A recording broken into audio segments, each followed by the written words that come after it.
Hi, my name's Giselle. I'd like to ask you a question. When was the last time you looked in the mirror? You really took the time to look at that person in the mirror, that person that was staring back at you. What were your thoughts when you looked at that person? Did you have feelings of love, appreciation, or did you have some critical thoughts like, oh, I don't know, I think my face isn't as clear as I would like. Oh, my hair isn't looking right today. It's a bad hair day. Or any kind of demeaning thought that you might have had as you looked at that person. Well, I'd like to bring to you a conversation called Great Goddess Alive. You are that wonderful goddess, the person in the mirror that's staring back at you. You are the wise, playful, compassionate, determined, powerful, sensual, intelligent, vibrant, and mystical goddess. When was the last time that you lived your life from your authentic self? As that beautiful goddess that you truly are, I want you to think about that. Don't you owe it to yourself to be authentic? To be who you truly are? To be true to yourself? Now, a lot of times people have ideas of the way you should be, the way you should think, well-meaning authority figures, possibly a partner. We do play different roles. We're mothers, housewives, the businesswoman, the manager. We could be a boss, housekeeper, all sorts of things. Those are roles we play. To be authentically who you truly are is to live from your heart. When other people have certain ideas of the way you should be, that's their ideas. And, oops. Okay, yes, she's asleep. My authentic self is very much loving animals, so this is one of my babies behind me right now. But what I'd like for you to consider is the importance of being true to yourself. Whether that's a lover of animals, a lover of dance, a lover of drawing. What is your passion? What do you love to do? What is truly your own? Now, when you live from that space, then you have a precious gift to offer others.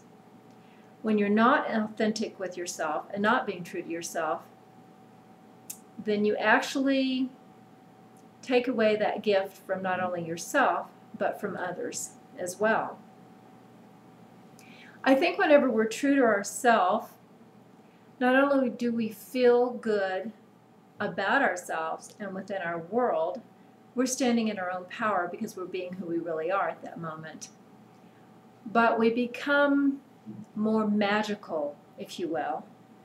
And then from that point, we're more playful, we feel better in our bodies, we might feel sexier, more alive, and that feeling shows to the outside world. And it lifts people up because they see how lifted you are. And when other people have certain expectations of you, okay, maybe they're well-meaning, but that's their idea. That doesn't necessarily mean it's your idea and the truth of who you are. So I would suggest to you to take some time. Maybe jot down some notes or journal about how you feel. Perhaps you've been doing something habitually.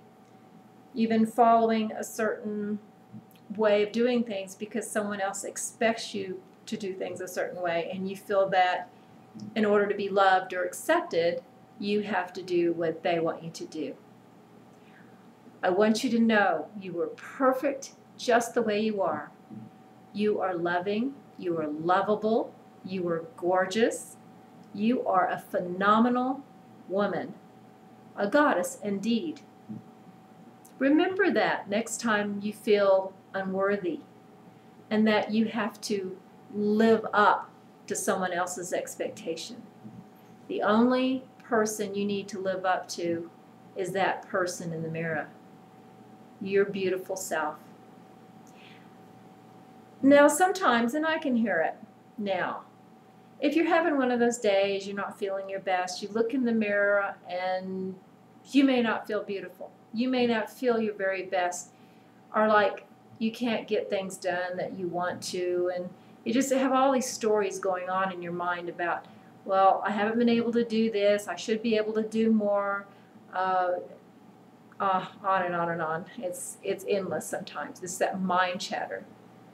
Take the time, take a deep breath, look at yourself in your eyes, which is considered the windows of your soul. Look deep within the truth of who you are.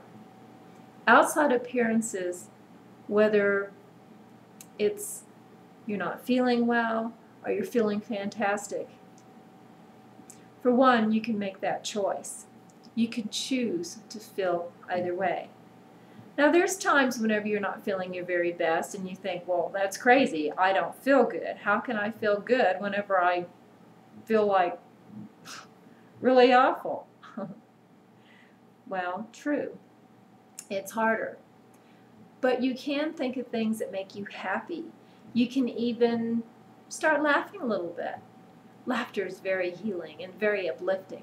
Even if you start with a little giggle and then you build up to something a little deeper, and then really take off laughing and really feel good about it and allow that feeling of joy and happiness to come up through you. It's amazing how you can transform those lower feelings of depression, anxiety, not feeling good through laughter. So there are some things you can do to feel better. And you truly are beautiful. It's just we all have our off days, but that's only temporary. Know who you are. Love who you are. Know that you are perfect just the way you are, and realize just how beautiful and magical you are. Think about it. Women are the nurturers. We nurture our children. We tend to the families. Yes, now we have more with work. A lot of times we're in the workforce or being a businesswoman with our own businesses. But it's incredible what we do. We're very powerful. Love that about yourself. Enjoy that about yourself. Know that when you come from the space of who you are, the truth of who you are, then you're more alive because you feel good about yourself because you're being who you are. You're not living a false life. So that's why I like to call this Great Goddess Alive. Because you are a great goddess. And when you come from that space, then you definitely feel alive. So I'll leave you with that thought. Have a wonderful day and love who you are because you are phenomenal. Thanks and have a wonderful day. Bye-bye.